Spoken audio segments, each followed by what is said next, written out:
My name's Victor McGill and I live in Nelson, New Zealand. I became interested in systems theory back in 1995 after seeing a television program about fractals. The internet was reasonably new back then, but I was able to use it to learn a whole lot more about systems theory. And I heard about a complexity theory conference that was going to be happening in my hometown of Dunedin. That was an amazing experience because I could finally talk to people about systems without having to explain everything that I was talking about. I presented my first paper and it was published in the conference book. From there, I got onto the email list, so I heard about other conferences that were happening. And back then, there was an active Australia and New Zealand systems organisation called ANSYS. And I attended a number of their conferences in Australia, including a conference of the International Society for the System Sciences that was held in Brisbane. So from there, I attended the international conferences of the International Society for the System Sciences, the ISSS, presenting and writing papers all around the world.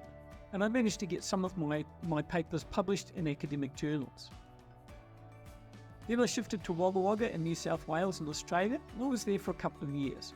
And while I was there, I published a book called Gonna Lay Down My Sword and Shield, and that used systems theory.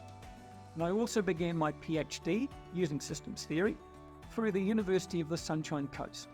I wrote it about an organisation that I was part of at the time called Convergence, and that was an organisation that operated without any structured leadership. My day job was initially there working as a probation officer, but for the last 10 years I've been specialising in family violence work. So now I've attended around a dozen of those international conferences and built a good network of friends working in systems theory.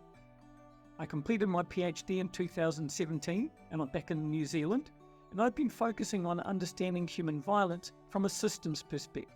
I've written a book called Reconnect that I'm negotiating getting published with a traditional publisher, and it outlines the dynamics of life model. That's the centerpiece of my research into human nature and violence.